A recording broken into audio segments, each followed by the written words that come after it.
Hoy en Agenda Pública se presentará el libro La literatura infantil y juvenil española en el exilio mexicano, formado con los materiales didácticos que materializaron los educadores, escritores, diseñadores y editores llegados a México con el exilio español entre 1939 y 1944. Recordaremos en esta edición de la Agenda Pública la fundación en 1938 de la Casa de España, transformada después en el Colegio de México. De allí siguieron otros grandes proyectos: el Instituto Luis Vives, la Academia Hispano-Mexicana, el Colegio Madrid, inspirado por el ideario de la Institución Libre de Enseñanza. Y entre los más conocidos impulsores del revolucionario método Freinet estuvieron los maestros españoles de varias generaciones de mexicanos. Lo vamos a analizar. Platicaremos sobre el Centro de Estudios de Promoción de la Lectura y Literatura Infantil de la Universidad de Castilla-La Mancha, además del Grupo de Investigación de Literatura Infantil y Educación Literaria. De esto y otras cosas hablaremos hoy en la Agenda Pública y los libros, el programa para discutir las publicaciones y los procesos de comunicación.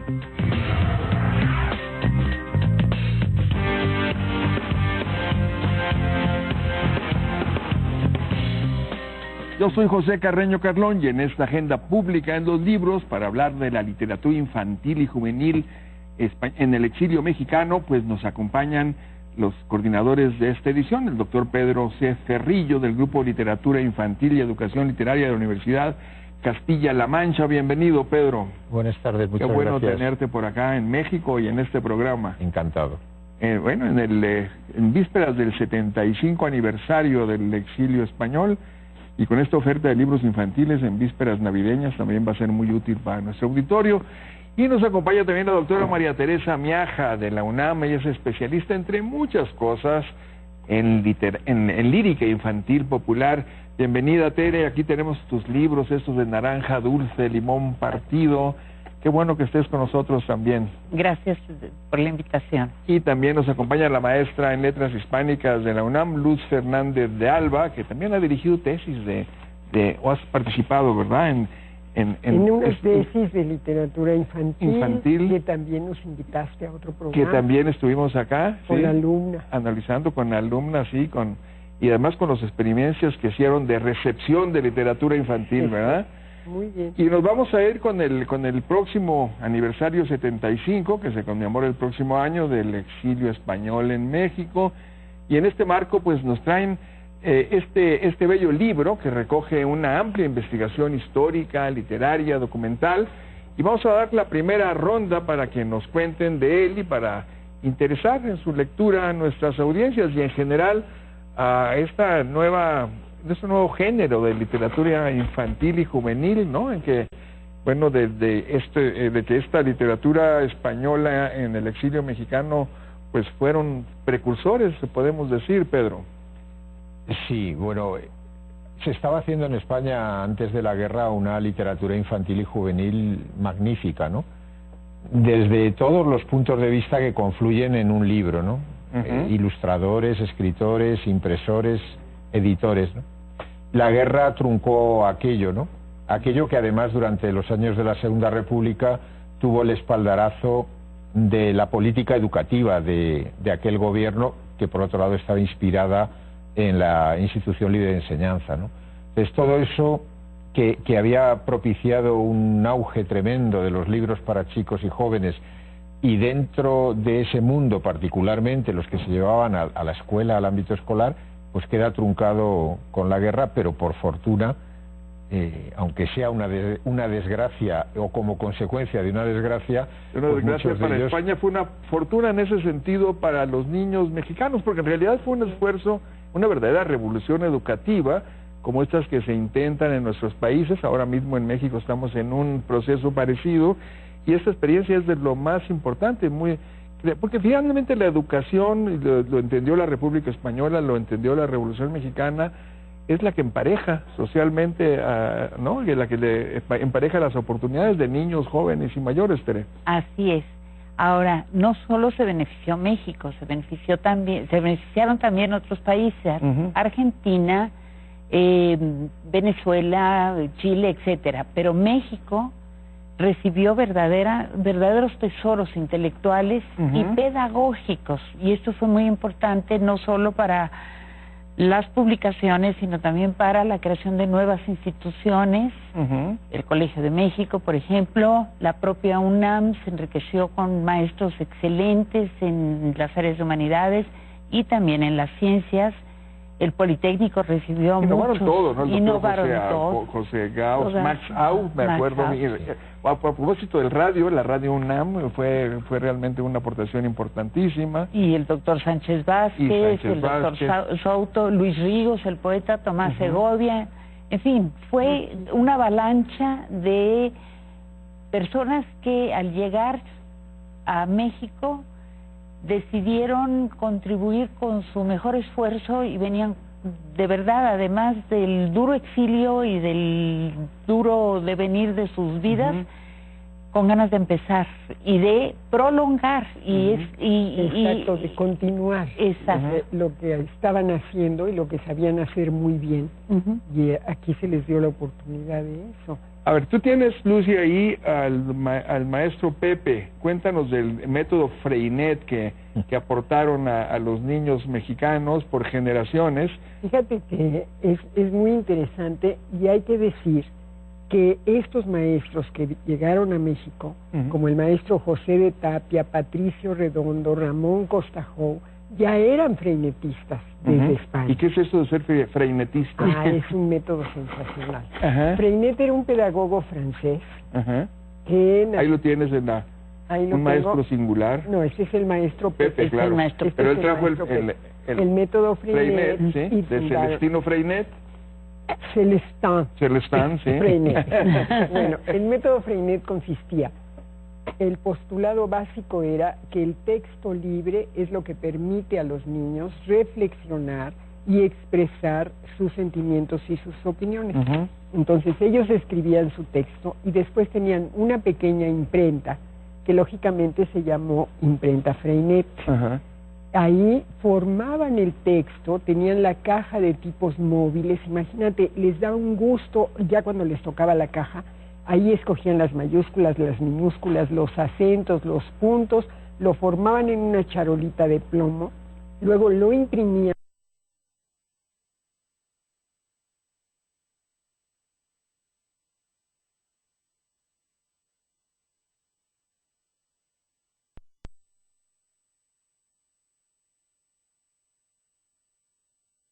Libros, que de hecho Freinet lo que enseñaba era hacer libros, hacer periódicos, exactamente, redactar, en la comunicación, y ortografía y todo lo que todo lo hacían así, imagínate. Era una apología de la creatividad, ¿no?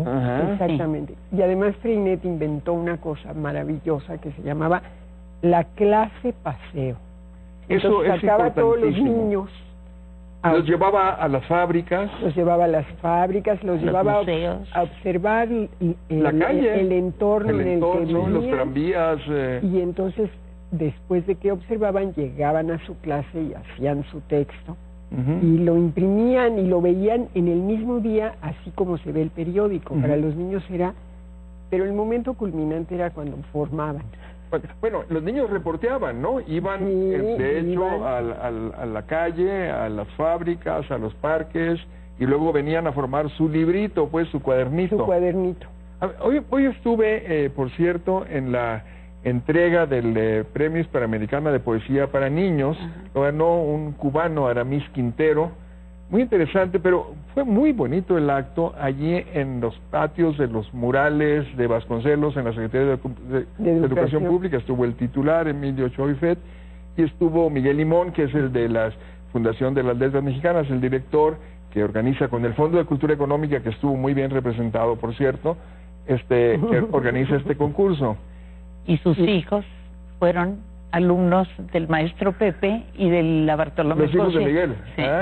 Bueno, estaba muy emocionado, todos estábamos muy emocionados recordando el discurso de Vasconcelos cuando se inaugura esa joya donde están los murales de Diego y todo eso, porque es un discurso para justificar todo el esfuerzo educativo ya de la revolución con los nuevos métodos, y dijo que bueno, era eran estos palacios, porque había la burguesía que se quejaba de que, pues, como para niños desarrapados, escuelas de mármoles y estos palacios, y dijo, sí, ese es el palacio de la educación para los niños, de la ciencia, del arte, con esta dignidad, ¿no?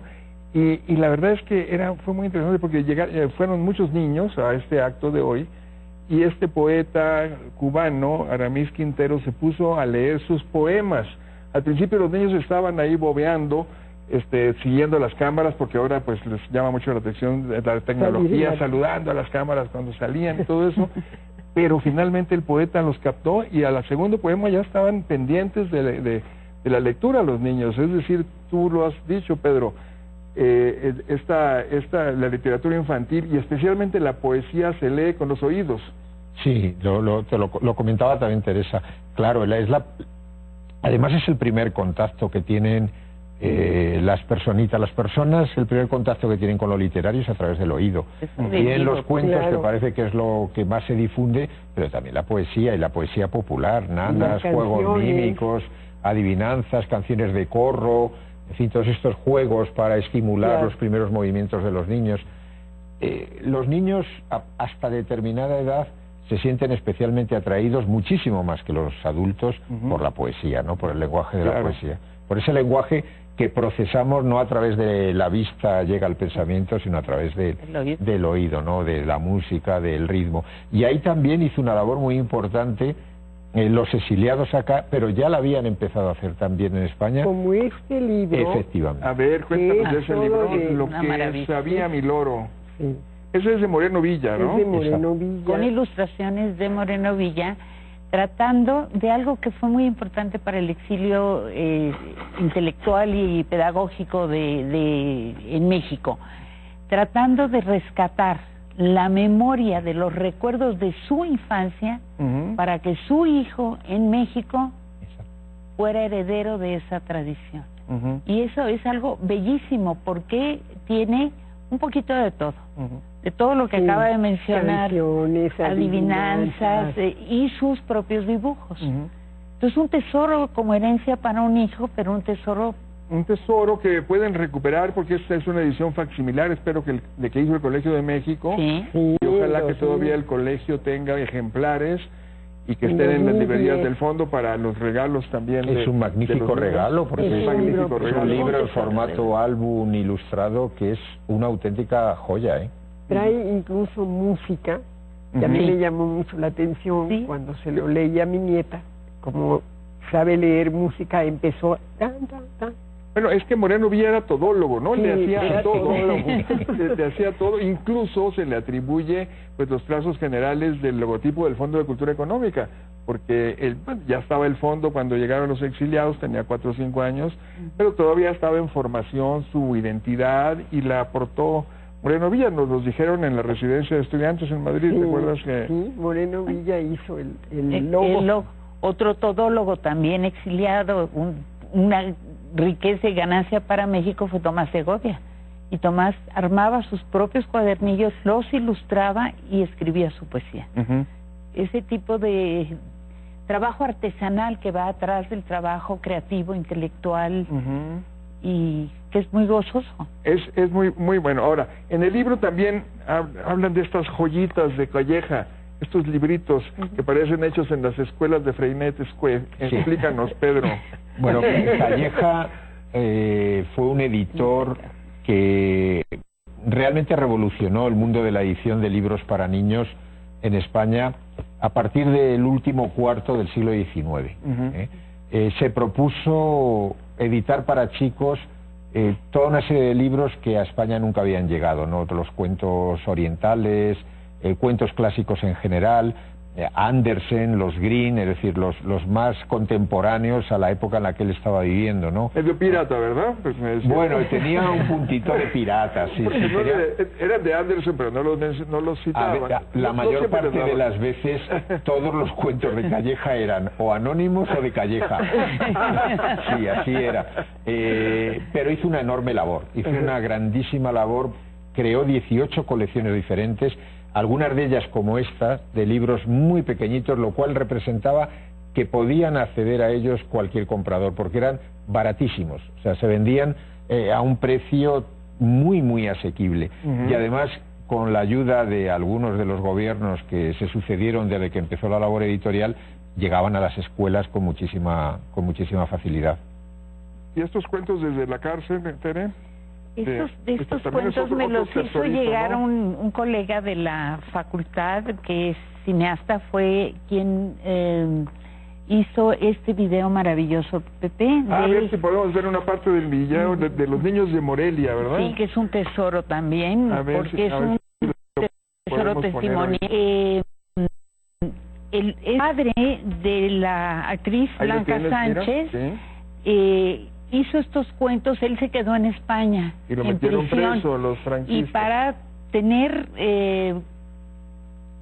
contacto con su hija, y para dejarle, igual que Moreno Villa, un recuerdo de lo que era su patria, escribió estos cuentos desde la cárcel. Y el prólogo es de Tomás Segovia también. Entonces es una manera de heredar a los hijos la propia memoria, y sobre todo la memoria de la infancia. Muy bien, Pedro. Tú dices que, aquí dicen tú y Tere, que en este cuento, que en este libro van a, digamos, a rescatar del olvido a una serie de profesores o de exiliados que llegaron a México. Sin embargo, no están tan olvidados. En México hay una memoria pues muy pero más de la literatura adulta que de la infantil. Es cierto. Este libro lo que aporta, y creo que es un gran aporte en ese sentido, es el rescate de la literatura infantil y juvenil hecha por exiliados españoles en México. Y hay un antecedente importante de una profesora que ya falleció, maravillosa, Ana Pellegrín, argentina, de Córdoba, que había trabajado muchos de los libros infantiles en toda América Latina. Y ella tenía mucho interés en que se hiciera este trabajo en México, porque el exilio más grande y más importante pues fue el mexicano. Entonces ella hizo un catálogo que se presentó en la Biblioteca Nacional en Madrid, con el rescate de las portadas y de los materiales que pudo recopilar. Pero nos visitó, esas son las portadas. A ver si podemos ver algunas. Por ahí está incluso el naranja dulce. Hizo un trabajo estupendo con esto, pero fue una exposición. El libro nuestro es una investigación. Claro. Hay una diferencia en el propósito. Aquí está Rompetacones de Antonio Robles. De Antonio Robles, ¿no? Oye, Lucy, pero a ver, a ti te impresionó mucho Patricio Redondo, ¿no? Porque parece que nomás se bajó del barco y se puso a dar clases abajo de un árbol de mango. Así fue, en San Andrés Tuxtla. Y ahí se quedó el resto de su vida. Se quedó el resto de su vida ahí. En San Andrés Tuxtla hizo su escuela, que llamó Escuela Experimental Freinet de San Andrés. Del árbol ya se pasó bueno, poco a poco. Y San Andrés Tuxtla, es decir, estaba en medio de la selva. En la selva, claro. Entre los brujos también, está bien. Ahí estudió... Nos vamos a ir a un corte para volver con los temas de las pláticas de ustedes y los suyos. Eso es la agenda pública, volvemos.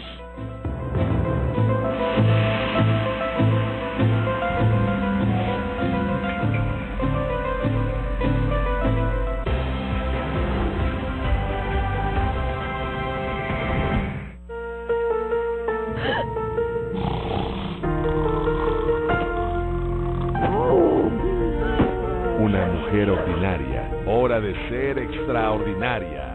Este sábado a las 2 de la mañana comienza Neta de Miembros, la sección especial de Teletón para desvelados. Cuidar de mí sin descuidarlos a ellos. Tener una buena guía para ir a los mejores lugares. Saber si la hora vale mi tiempo y mi dinero. Para mí eso es lo importante. ¿Y lo encuentro? En Foro TV. Foro TV. Antes, para disimular las arrugas, me maquillaba todo el tiempo. ¿El problema? Las arrugas siguen ahí. Mi dermatólogo me recomendó Cicatricure Maquillaje. Tiene Q-acetil-10. Mientras lo traes puesto, desvanece tus arrugas. Por eso, al desmaquillarte, te ves cada vez más joven. Nuevo maquillaje Cicatricure. Yo era de los que en la noche les daba reflujo, amanecía con agruras y no podía comer nada sin que me diera gastritis. Hasta que fui al doctor y me dio genoprazol. Me explicó que al tomarlo ayuda a aliviar tu estómago porque alivia el reflujo, las agruras y la acidez. La vida con gastritis no es vida. Genoprazol para la gastritis. Si tienes dolor de garganta, si comes un pan tostado y te molesta al pasarlo, podrías tener inflamada la garganta. Tómate un Aliviax que gracias a su fórmula alivia tu dolor en minutos. Aliviax, alivia todo dolor. Hace unos días me dio una tos con flemas que sacó de quicio a mi esposa. Harta de escucharme, me dio Tucol. Me encantó, me refrescó la garganta y rápido, ¡pum!, me sentí mejor. Tucol D tiene un potente reactivo, junta las flemas y las expulsa con una tos efectiva. Tucol D, el expulsador de flemas. El número de personas que sufre polineuritis diabética podría aumentar por millones los próximos años. Shot B también está indicado para la polineuritis diabética. Aumenta tu energía y calidad de vida. Shot B. Hola, yo soy Isaac y soy empresario, como Pepe y Toño. Decidirme a crear mi propio negocio no fue fácil. Tenía muchas preguntas. Ahora solo tengo una. ¿Por qué no lo hice antes? Descubre más sobre Isaac y su historia en yomedecidí.com. México necesita más emprendedores. ¿Te animas? ¿Ardor? ¿Comezón? ¿Dolor? ¿Molestia al ir al baño? ¿Inflamación? Las hemorroides no se alivian solas. Con Ixon me siento en las nubes. En un mundo con estrés, desesperación e insomnio, es difícil encontrar la felicidad. Cuando estás en paz es más fácil lograrlo. Dalai es un medicamento con activos de origen natural no adictivos. Ayuda a bajar el estrés y conciliar el sueño. Por un mundo feliz. Si tienes estrés, únete a la paz. Dalai, duermes bien y vives bien. Choqué con mi mamá en el vidrio y me lastimaron. Me quedó una marca y a mí no me gusta porque se burlan de mí. Cicatricure Gel. Sus potentes activos reacomodan las células desordenadas de las cicatrices, dando resultados sorprendentes después de 8 semanas. Ya se está poniendo más chiquita y ya no me da pena. Cicatricure, la ciencia de tu piel. Las personas que han tomado el activo de Aliviax sienten alivio inmediato del dolor de garganta, espalda o cólicos y solo cuesta $39.90. Aliviax, alivia todo dolor. Se acabaron los pretextos. Para hacer ejercicio no necesitas estar en un gimnasio, solo debes tener junto a ti tu celular. Envía a Rebeca al 21111 y recibe mis rutinas de ejercicio para hacerlos en cualquier lugar, tips de alimentación y consejos que te ayudarán a vivir más sano y saludable. No lo olvides, envía a Rebeca al 21111. El número de personas que sufre polineuritis diabética podría aumentar por millones los próximos años. Shot B también está indicado para la polineuritis diabética. Aumenta tu energía y calidad de vida. Shot B. Es posible que más del 50% de los adultos mayores en México han padecido algún síntoma hemorroidal en su vida. Nixon alivia el ardor, la comezón y la inflamación por hemorroides. Es el medicamento que ha aliviado las hemorroides a millones de personas. Sus efectos plevoconstrictor y antiinflamatorio alivian las venas hemorroidales y desinflaman la zona rectal. Con Nixon me siento en las nubes. Si tienes dolor de garganta, si comes un pan tostado y te molesta al pasarlo, podrías tener inflamada la garganta. Tómate un Aliviax que gracias a su fórmula alivia tu dolor en minutos. Aliviax, alivia todo dolor. Yo era de los que en la noche les daba reflujo, amanecía con agruras y no podía comer nada sin que me diera gastritis. Hasta que fui al doctor y me dio genoprazol. Me explicó que al tomarlo ayuda a aliviar tu estómago porque alivia el reflujo, las agruras y la acidez. La vida con gastritis no es vida. Genoprazol para la gastritis. Soy paramédico y parte de mi trabajo es cargar camillas.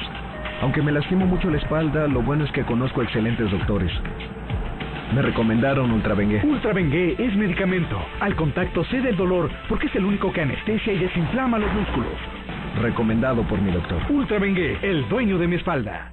Choqué con mi mamá en el vidrio y me lastimaron. Me quedó una marca y a mí no me gusta porque se burlan de mí. Cicatricure Gel. Sus potentes activos reacomodan las células desordenadas de las cicatrices, dando resultados sorprendentes después de 8 semanas. Ya se está poniendo más chiquita y ya no me da pena. Cicatricure, la ciencia de tu piel.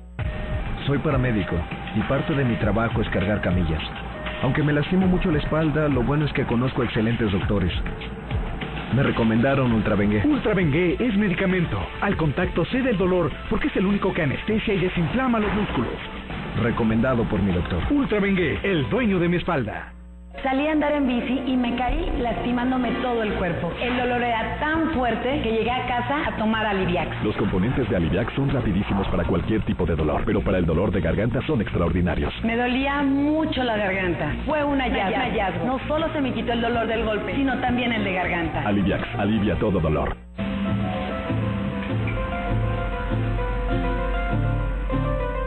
Estamos de regreso y seguimos pues con estas legiones de docentes profesionales de la educación que llegaron en el exilio español y se integraron al sistema educativo de nuestro país, lo enriquecieron varias facultades de la UNAM, otros impulsaron editoriales, otros más introdujeron nuevas corrientes y metodologías pedagógicas en escuelas que ellos mismos fundaron y que en este libro del que les estamos hablando, y aquí están sus coordinadores, están pues documentados in extenso. Otros más publicaron literatura infantil, manuales escolares, libros para jóvenes, también teatro infantil hicieron, montaron nuevas obras de Bartolocci, Magda Donato, también muy cercana a las audiencias de radio y de televisión en México, estuvo en Bellas Artes, los alumnos de las escuelas públicas mexicanas pues iban regularmente a estas funciones.